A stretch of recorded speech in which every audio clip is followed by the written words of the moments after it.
Hello दोस्तों, आपका स्वागत है हमारे यूट्यूब चैनल लीगल वाइब्स में। दोस्तों, आज हम बताने जा रहे हैं कि लव मैरिज और कोर्ट मैरिज करने के लिए आपके अधिकार क्या क्या हैं।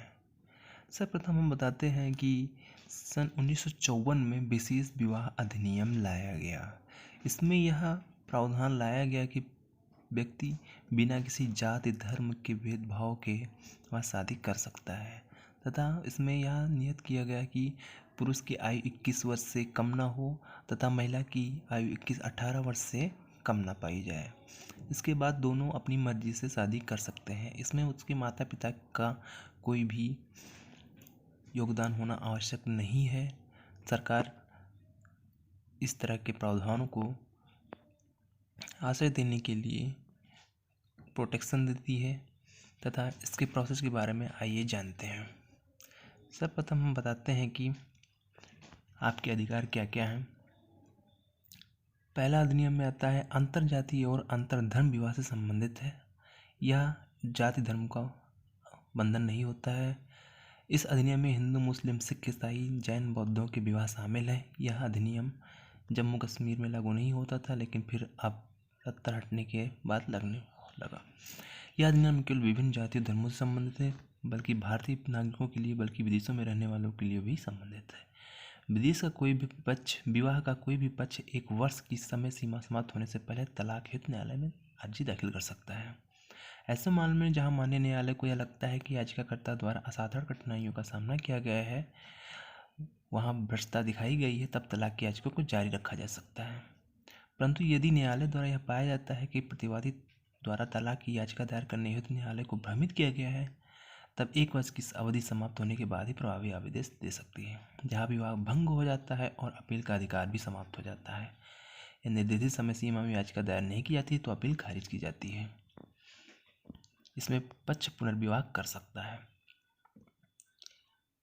प्रश्न आता है, क्या विवाह पंजीकरण ऑनलाइन किया जा सकता है? तो नहीं, विवाह पंजीकरण ऑनलाइन नहीं किया जा सकता है। प्रश्न है, कोर्ट मैरिज के लिए क्या माता पिता की मंजूरी आवश्यक है? तो नहीं, बशर्ते पालन किया जाना चाहिए नियमों का। तो दोस्तों जैसे अब तक आपने देखा कि इसके प्रोसीजर क्या क्या हैं, किस तरह हम लव मैरिज कोर्ट मैरिज कर सकते हैं। तो इसके बारे में आगे की जानकारी के लिए आइए जानते हैं कि इसकी आवश्यक शर्तें क्या हैं। सर्वप्रथम पहली शर्त ये होती है कि तो आवश्यक शर्तों में कोई पूर्व विवाह ना हुआ हो, पति पत्नी के कोई पूर्व साथी ना हो, पुरुष की आयु 21 वर्ष से ज़्यादा तथा महिला की 18 वर्ष होना जरूरी है तथा दोनों पक्षों की संतान की उत्पत्ति के लिए शारीरिक रूप से योग्य होना भी स्वाभाविक है या फिर जरूरी है। चौथी शर्त है अनुसूची 1 के अनुसार दोनों पक्षों का निषिद्ध संबंधों की सीमा से बाहर होना भी जरूरी है। इसके बाद आता है कोर्ट में विवाह करने के लिए सर्वप्रथम जिले के विवाह अधिकारी को सूचित करना आवश्यक होता है।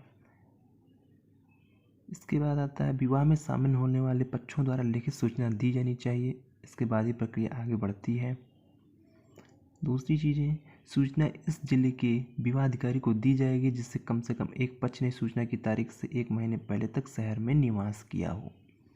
सूचना किसे दी जानी चाहिए? इसके लिए पुरुष महिला एक इंदौर में रहता है, भोपाल में विवाह करना चाहता है तो उसे कम से कम 30 दिन तक इंदौर में रहना चाहिए।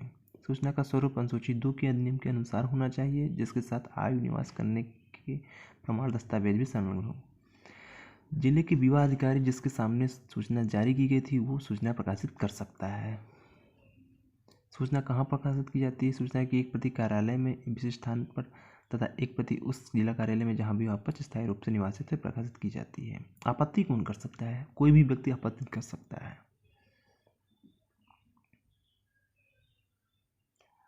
आपत्ति कहाँ प्रस्तुत की जाती है? संबंधित जिले के विवाह अधिकारी के सामने आपत्ति प्रस्तुत की जाती है। दूसरा है दी गई शर्तें तथा अधिनियम के अध्याय 2 तथा अनुभाग 4 में दी गई सूची संपत्ति के आधार हैं। यदि आपत्तियां स्वीकार हो तो उसके परिणाम क्या होते हैं? विवाह विच्छेद हो जाता है।